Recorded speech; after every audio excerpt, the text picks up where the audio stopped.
Hello everyone, this is CJ Novo 992 and today we're back with another brand new video. Today's video we are here to talk about one of the most frustrating games of football we have experienced in a very long time. But before we go any further on with today's video, I'll talk about one of the most frustrating games of football in recent memory. A quick shout out to the channel sponsor themselves, OneFootball. As always, the links will be down there in the description below. Unfortunately though, I wasn't good enough for Christmas as we're stuck with a green logo, but that's more on me rather it is on you. And speaking of the nation, by the way, I hope every single person watching today's video had a fantastic Christmas with their families or however they celebrated. But now it's time to jump over and get back to the football because we had a Boxing Day kind of special to break down. And the reason I'm saying kinda there is because I have mixed emotions coming from that game of football. On the other hand, it was frustrating. We've already mentioned that. It was a grey hair turner, as if I didn't need any more.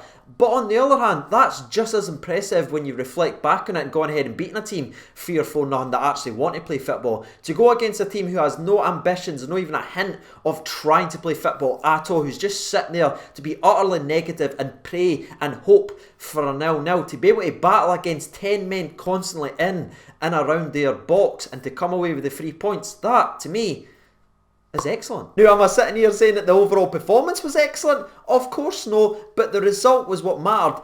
And we got that. And hell, if you think about it, we've played a hell of a lot better than what we did today and came away with nothing or a draw. So I'm alright with playing iffy-ish and coming away with all 3. But enough talking around the game, let's actually dive in and break down this game of football then, shall we? And believe it or not, a couple of things happened in the first 45 minutes, which to me, still after the game's finished, has to be one of the most boring halves of football I have ever seen. And it's no because of Rangers. We tried our best, we tried to play football. It is down to the opposition and the way that Kilmarnock approached this game. And I'm not knocking defensive style football. Hell, we've benefited a lot in the past, especially under Walter Smith. Look at our European run. Defensive football can be very, very beneficial. And I'm not saying that you can't do that or that you have to play this way, right? You can play defensive football, but the way that Kilmarnock approached this game wasn't defensive. It was utterly negative and actually embarrassing. Honestly, I have never ever seen a team of football so void of imagination or creativity, who was just there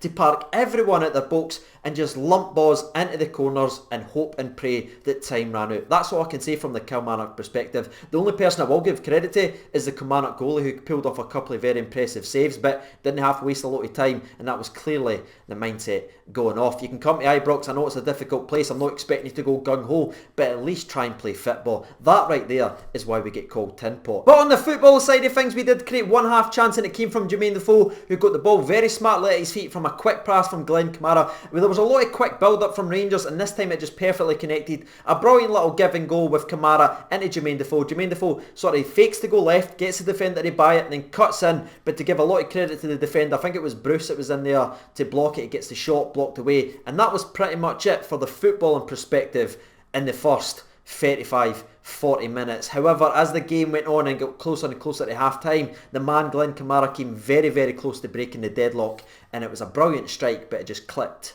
the bar. And that right there is pretty much it. We didn't have enough quality, we didn't have enough urgency within the first 45 minutes to finally break them down. A couple of half chances, but that is it. But I do want to mention, right, something that the referee done after, I think it was a shot from Tavernier that hit McKenzie in the chest.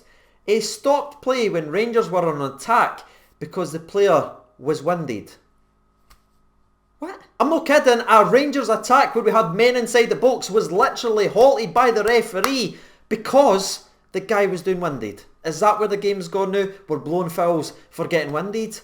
Oh my, I'm scared to what football's like in a couple of years, lads. Genuinely terrified. But enough of that nonsense. Let's get to where the game changed then, shall we? And it came from, surprise, surprise, Alfredo Morelos coming on the park. Not only did it pick up the crowd, who absolutely exploded when Morelos came on, but it seemed to pick up every single player, because it was like, right, it's go time, and everyone turned on and everyone started to play just that little bit quicker and just started to get on people and get to the ball just that little bit quicker with Alfredo on the park. So we are doing, for the first second Alfredo Morelos came on, there was half chance after half chance, and within 10 minutes of Alfredo's substitution, we had took the lead from, guess who? Alfredo frickin' Morelos. That's right, the boy right here steps up and saves Boxing Day. Also, that reminds me, by the way, can I just have one brief second so I can get a thumbnail? Thank you. And not only was it the only goal in the match, but it was the build-up and the pass of the match. And you have to give Ryan Jack a hell of a lot of credit. He picks it up at the edge of the box, he drops the shoulder, he lets the ball roll, and he pings a pass with real intent into Joe Aribo, whose first touch is nothing short of immaculate, and he passes to Alfredo Morelos, and Alfredo takes a touch, then rattles it home. That is a difference maker. Just that little bit of mere urgency in the build-up, and you see what happened. Now, I did say Joe Aribo passes into Alfredo Morelos, but that's doing it a complete and utter disservice. This man was excellent again. He's been frightening over the last 3 or 4 games, but if you just look at his touch and just how delicate that pass is in for Alfredo Morelos, it sums up everything about Joe Aribo. He is nothing short of class, and we benefited once again from it. He was sensational, and pretty much the goal, by the way, Jack, Aribo and Alfredo Morelos were probably the 3 best players on the park. And what's quite funny is within 10 minutes the 3 of them was at it again, and we nearly grabbed a second goal. Once again, a ball in behind from Joe Aribo into Alfredo Morelos. Morelos too close to the goalkeeper this time, cannot get the shot away, so he tries to drag it by the goalkeeper, but to give credit to the Kilmarnock goalkeeper, he's smartly out, he gets the ball cleanly, and he stops Alfredo Morelos going round them. But once again, we talk about where's the leaders, where are the big players. Ryan Jack, Joe Aribo and Alfredo Morelos, for every moment they were on the park, they were the big players, and they looked like leaders out there. And from there was no clear-cut goal-scoring opportunities. A wee half chance here, a wee half chance there, but nothing too out of the ordinary to break down. But what I do feel like is worth mentioning is the fact that everyone else, as the game went on, all had their wee moment. Whether it was a tackle, whether it was getting stuck in, whether it was winning a header, or just closing down and blocking a potential pass from Kilmarnock. We've showed once again we've learned our lessons for last year, or even some of the mistakes for this year against Aberdeen. We saw the game out, we made sure there was no silly goal conceded at the end, and that is my taking point away from this game. We were strong, we never gave up, we got the goal, and we never gave them a sniff after it. And that's pretty much it for the all-game recap. Now, very briefly for my individual player performances.